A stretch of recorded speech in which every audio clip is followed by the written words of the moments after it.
Hey guys, what's going on? Jeff here from Films at Home.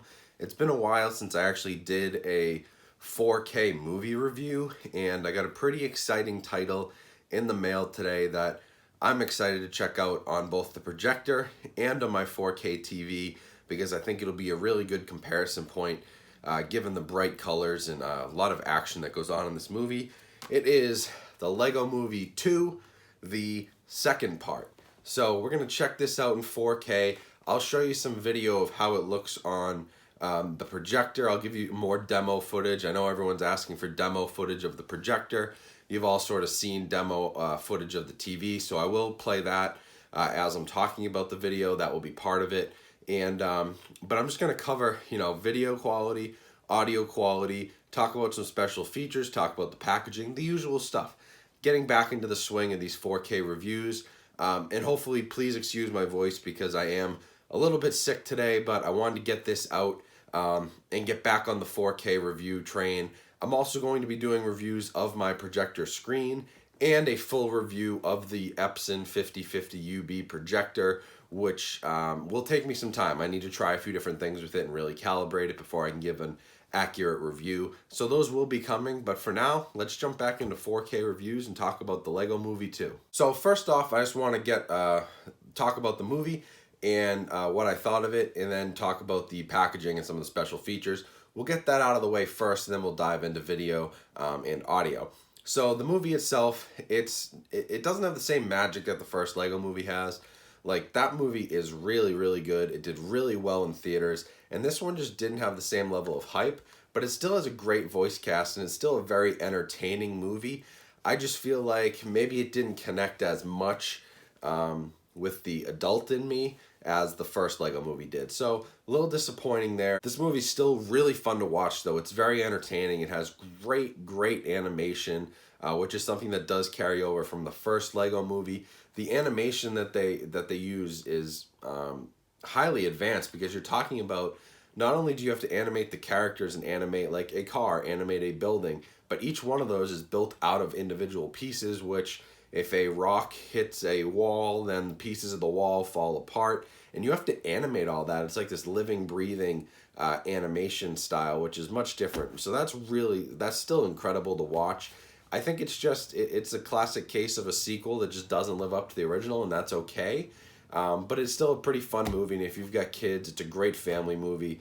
Chris Pratt and Elizabeth Banks are still doing the voices of the main characters, and they're very entertaining. And so, I'd give it like a 3 out of 5. I probably would have given the first Lego Movie, like a 4.5 almost. It was really, really well done.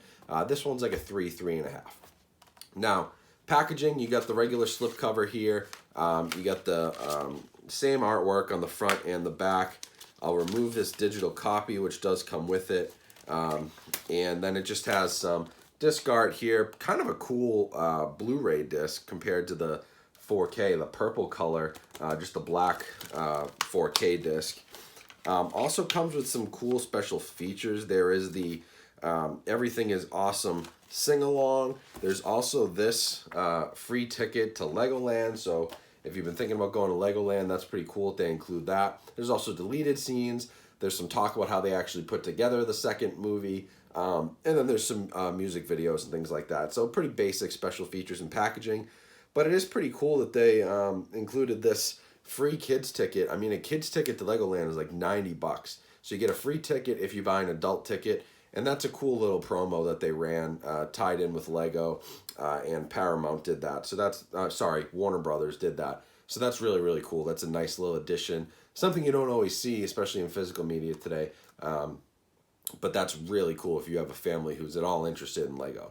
And you live near Legoland. Great stuff. So now, on to the guts of this thing, the audio and the visual. I'm going to end with the visual so I can set this up and really talk you through what I'm seeing on the projector from my point of view. So let's tackle the audio first. This does have a Dolby Atmos True HD track, which was very, very good. I mean, this is a solid Atmos surround sound track. Even if you don't have the Atmos, I think the surround sound would be very, very good. There's a lot of nice overhead effects, and there's just so much action. If you remember how much action was in the first movie, There's a very similar amount here. There's things flying overhead. There's a lot going on in the soundscape. There's things left, right, all over the place. Surround effects are used, and the dialogue's very clear. Center speaker came across great, and the Atmos effects really take it to that next level. I've got absolutely no issues with the audio here. It was very well done. Some great music, some really good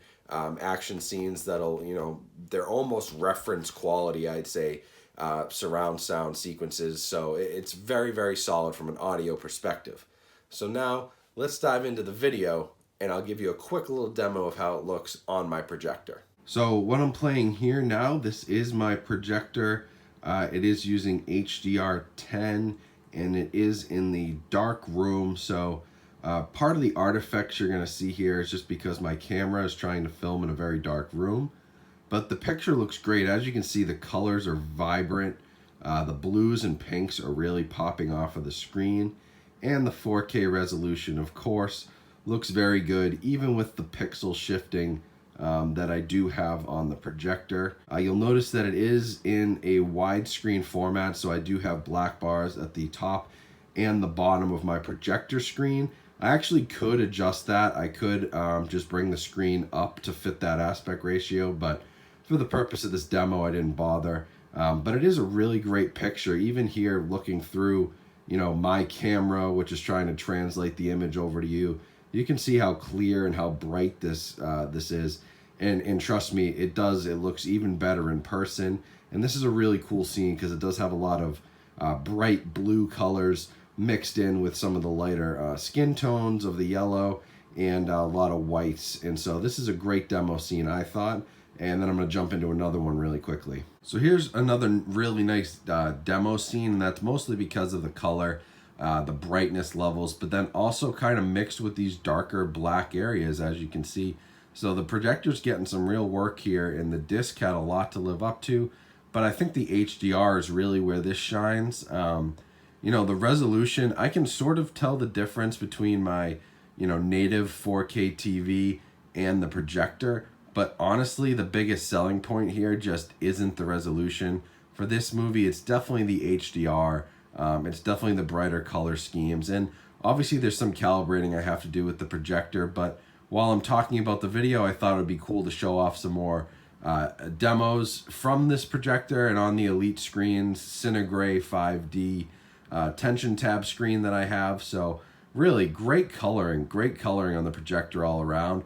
I just need to play a little bit with the focus, mess around with some of the brightness and contrast levels, but it's hard to complain about the way this came out of the box. And, Lego Movie 4K looks excellent. I highly recommend it, especially as a family movie, but I highly recommend it as a 4K disc.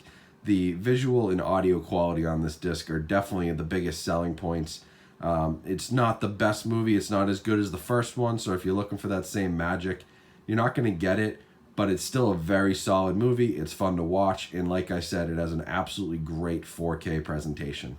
So guys, I hope you enjoyed that quick little demo. It's cool to be able to show that off and really show it on a big screen in a dark room now when I do these 4K reviews. So that was really exciting. First time I've done that. But as you can see, this is in my opinion, a near reference quality disc from an audio and visual perspective. The movie itself could just use some work. And, if they do a part 3, I'm not sure where they're going to take it, but hopefully they spend a little more time. They try to come up with something a little more creative, because I think that the talent is there. It's an interesting movie. The animation is great, and visually and from an audio standpoint, it is excellent, but they just need a little work in the movie. But I would highly recommend the 4K disc for sure over the Blu-ray. It looked incredible on the projector. It arguably looked its best on my 4K native TV because the HDR levels and the black levels and the contrast have all been calibrated. So I would say it probably looked better on the TV, but that's because I still have work to do on the projector. Either way, it was a great image, and the surround sound, the Dolby Atmos track was incredible. So I would recommend it. I'd give it a solid 4.5 out of 5 from a 4K perspective. And I think it is a must-buy for collectors. Really, really well done by Warner Brothers here with this transfer. So hopefully you enjoyed that quick 4K review. hopefully you can understand me. I know I'm all congested and I sound like garbage, but I wanted to get this out there.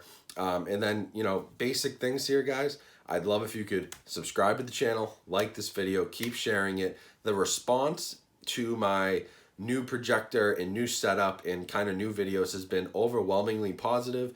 There are some cranky people out there who I usually put on blast on Instagram if they're being a real pain in my ass, which is always funny. It really doesn't bother me. I just laugh at the cranky comments, and I'm just trying to do my best, but I appreciate all the support. So yeah, definitely subscribe. We're trying to hit that 10K mark sometime this summer. We got about 1,400 subscribers to go, so everybody counts. If you haven't subscribed yet, I'd appreciate it. And like I said, keep liking my videos, sharing them, commenting on them. I love hearing from you guys. And then make sure you go over to Instagram and follow me there as well. You're going to see a lot of content come through Instagram as well as my YouTube page. So you're going to want to be connected on both platforms so that you don't miss anything. There are a lot of things I put on Instagram that I just can't make a video about. So it's an interesting look into some other parts of my collection, or, you know, what I'm doing that day, going to a movie this weekend. I was at a film festival in Boston and took some cool pictures, met a few famous people. It was really cool. So that's the kind of stuff you might see on Instagram, because I'm not a big out and about type video guy. I don't like taking my camera into stores or into events. I like to just enjoy them. So you're not going to get out and about videos, but you will get pictures. That's the place to see that stuff if you do want to see it. So once again, Lego Movie 2, great reference quality 4K disc, great reference quality audio, Dolby True HD, Dolby Atmos True HD, incredible stuff. Just needs a little work on the movie, but still overwhelmingly enjoyable, entertaining, and I think it's an easy pickup for you guys. So hope you enjoyed the video, and I look forward to making some more soon. I'll be talking to you guys, so stay tuned.